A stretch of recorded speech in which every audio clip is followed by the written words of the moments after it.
Hello everybody, this is Thursday the 2nd of July and welcome to another thought for the day. Now, before I go any further, just a wee reminder that if you're doing the Bible in 1 Year app and if you're up to date, today's reading, you may have noticed, was the 183rd. Now, that means, by my reckoning, that we are now past the halfway stage. So congratulations to all of you who are using this app, and congratulations on reaching the halfway point. I was going to say it's downhill all the way now, but that's not the appropriate statement, but I think you know what I mean. So well done, keep up the good work, and hopefully we'll all manage to finish together at the end of the year. Thank you. Now, I'm afraid I've got a subject tonight which may not cheer you up. I want to talk for a wee minute to leave a few thoughts about hell, would you believe? Now, what has prompted this is the fact that I got an email just this morning from Crossway.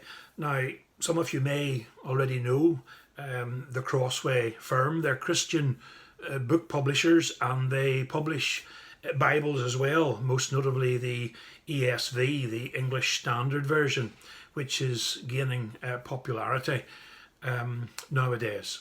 Now, what they do is they they have a series called the 5 Myths series. Sorry, it's hard to say that. But there's a series of myths which they summarize and present in downloadable forms. So if you do want to Google that, Crossway 5 Myths series. And for example, they have, there's always 5 myths on Calvinism, 5 myths on abortion, 5 myths on marriage, 5 myths on depression, and the one that I downloaded was 5 myths about hell. Okay, now obviously I haven't time to go through it all. It's not too many pages here. There's about 7 or 8 pages, so it's a nice read. And they are very factual and very informative and concise, so you're not wading through an awful lot of pages or reading. Now, I just want to bring you one of the myths about hell, but there are others which I'll mention, but I'll try to refrain from saying anything about them. The first myth is that the Old Testament wasn't concerned with hell. That's a myth because they give you texts and readings to disprove that. In other words, the Old Testament is indeed concerned and speaks about hell. The third myth is that hell is not an endless place of punishment. Some people just can't take that in. They can't believe that there is such a place.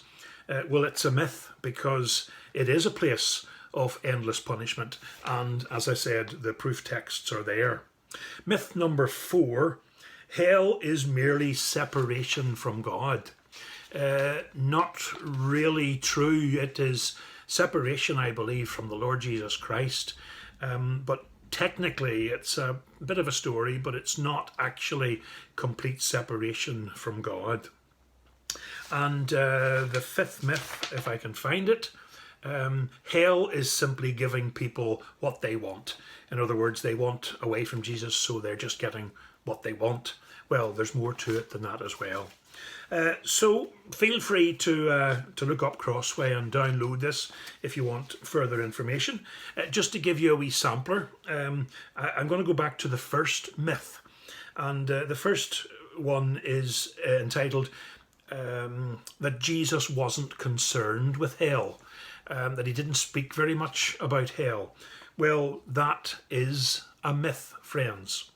If I can just begin by quoting some of the titles that are here. It starts off by saying, Christ spoke a great deal more about judgment and hell than many care to admit. And he speaks of hell in a number of different ways, and he illustrates how it's endless, how it's horrifying torment.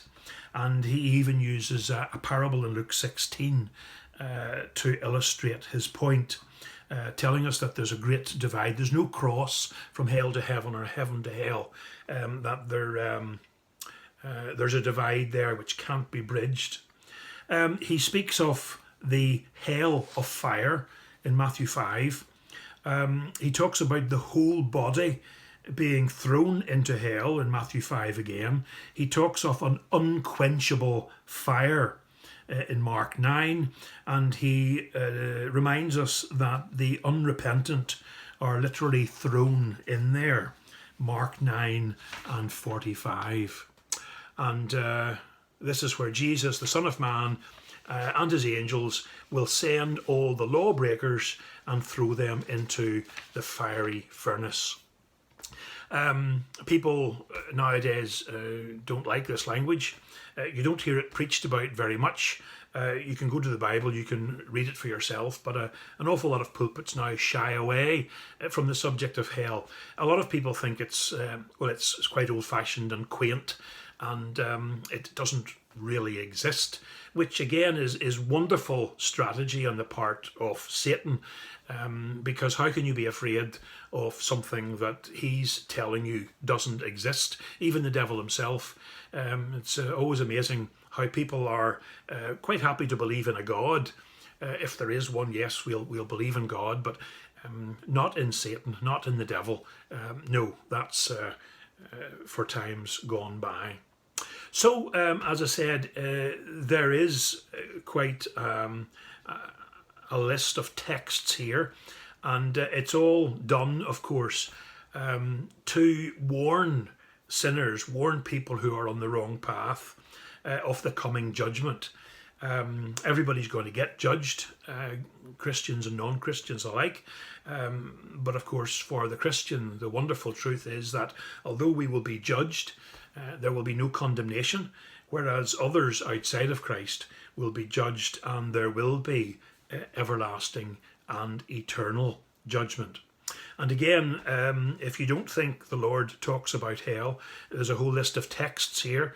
I'm not going to go into them all, but I'll just say there's Matthew chapter 3, Matthew chapter 7, Matthew chapter 10, Matthew chapter 11, Matthew chapter 13 in multiple places, Matthew 23, Matthew 25, Matthew 26, Mark chapter 8, Mark chapter 9, Luke chapter 16, Luke chapter 9, Luke chapter 12, John chapter 5 as well. And the list goes on, friends. So in other words, they're telling us that it's a myth that Jesus doesn't talk about or isn't concerned about hell. That's why he came, friends, to make sure you and I don't go there. So, I don't want to dwell on it, he says, after going through that whole list. But friends, why dwell on it from this point of view? Just take hell out of the equation. Quite simply, if you come to Christ, you'll not have to worry about it. You'll not have to be concerned about ending up there. And it's easier just to deal with the problem that faces everybody, their eternal destiny. We are often told that eternity is an awful long time, and we've got to make sure that we spend it in the right place. So can I recommend that little series to you? I've just told you about the myths of hell, the myths of, where is the list? Calvinism, abortion, marriage, depression. There are other titles in the series, and some of them may be of more interest to you than others. But please, at least give these topics your attention, and as I said, I would recommend the series to you.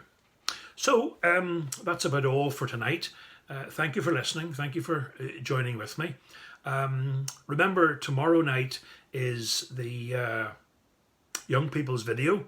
I have to be honest, at the moment I haven't got an awful lot of material, so unless there's a last minute flood of contributions, it may be difficult to put something together for tomorrow night. But we'll see. We live in hope. Thank you for listening. Keep praying. Keep washing your hands. Keep looking up. Keep safe. And I look forward to speaking to you again soon. Until then, it's bye for now.